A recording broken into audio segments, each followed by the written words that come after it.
Michaela Vernava alongside Zach Cox in the Nesson studios on day 2 of free agency. So let's recap day 1, Zach. And big splash signings don't always equate to winners, so to speak. So let's talk about the teams that won on day 1 of free agency, starting with the Jaguars. Now, they've made big splash defensive signings in the past, only to go on to disappoint in the regular season. But do you think adding Calais Campbell, AJ Bouye, Barry Church now to what they already have on defense, will that be enough? Will we see something great from them, Jags D, this year? Well, kind of going back to what you just said, this is not new territory for the Jaguars, adding sort of marquee, big splash, big name signings in free agency. Obviously, in the past, hasn't really worked out for them.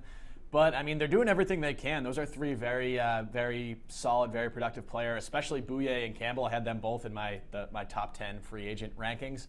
But, I mean, their defense should be very good this year on paper. They got to fix that offense, though. Yeah, and, I mean, Malik Jackson and then also Jalen Ramsey and Dante Fowler. Some very good young players. And now with what they've bolstered that D with, it does look like it should be good on paper, but we all know that doesn't necessarily translate to looking good on the field, so we'll have to see there. But then for the Patriots, I'd call them a winner with the Stephon Gilmore signing. But my question to you is, do you think it's a win regardless now of what happens with Malcolm Butler? Well, it definitely softens the blow, I would say. And this was probably the most surprising move of the entire day. The Patriots usually are pretty quiet on the first day of free agency, really all throughout free agency. It's very rare to see them make a big splash signing. But this is exactly what this was. Gilmore is one of the best players available, probably the second best cornerback available behind AJ Bouye. And yeah, it definitely makes it a little bit easier to lose Malcolm Butler if they were to lose Malcolm Butler now.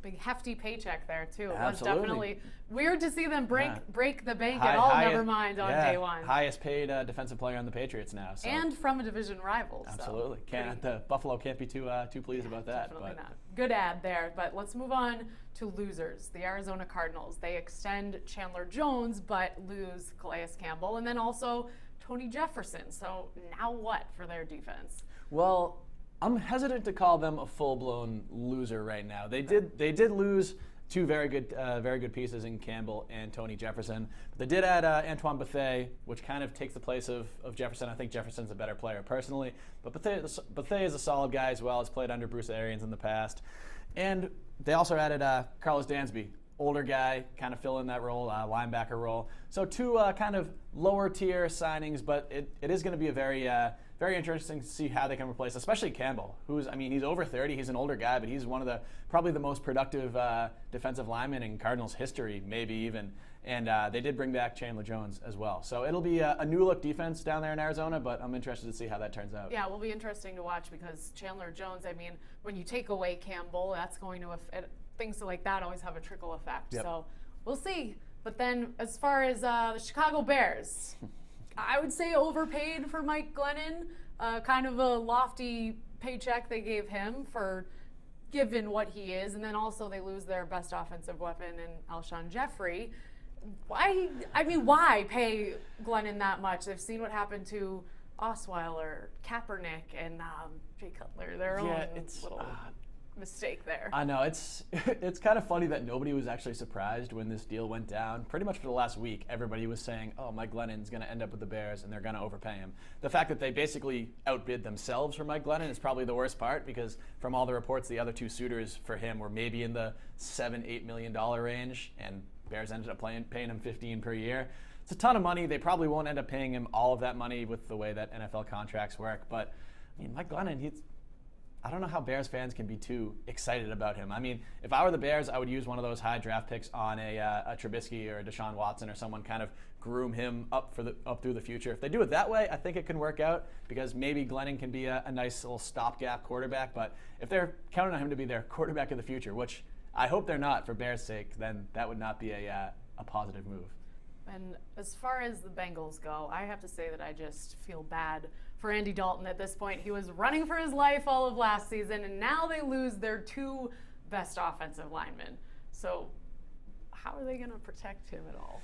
I don't know. That's going to be something they have to do. They lost Kevin Zeitler, who was the best guard on the market, lost Andrew Whitworth, who was the best tackle on the market, and even with both of them, they weren't particularly good last season. So that's going to be two very large holes both physically and metaphorically, to fill this offseason. Yes, Dalton will have to suit up. And now I'm going to end on the Cleveland Browns. I don't know what to call them. I don't know whether to categorize them as a winner for what they did with their offensive line or a loser because why, Brock Osweiler? Why It's that weird. trade? It's weird. It's a trade we really haven't seen in the NFL. We see this all the time in basketball, kind of just a full-blown salary dump. The Texans were just like, take Brock Osweiler, please. We'll give you a second-round pick for it. And I said, okay. So basically, from all the reports that we're hearing, it's unlikely that the Browns are even going to keep Osweiler. They're either going to release him or they're going to trade him. So they basically paid $16 million for a second-round pick. It's just kind of questionable roster building. They did do some, they added some pieces along the offensive line, and they did add Kenny Britt, the wide receiver. So they made some moves, but Yeah, so they bolster up the offensive line. They get a good wide receiver. They just don't have a quarterback. No one to throw it.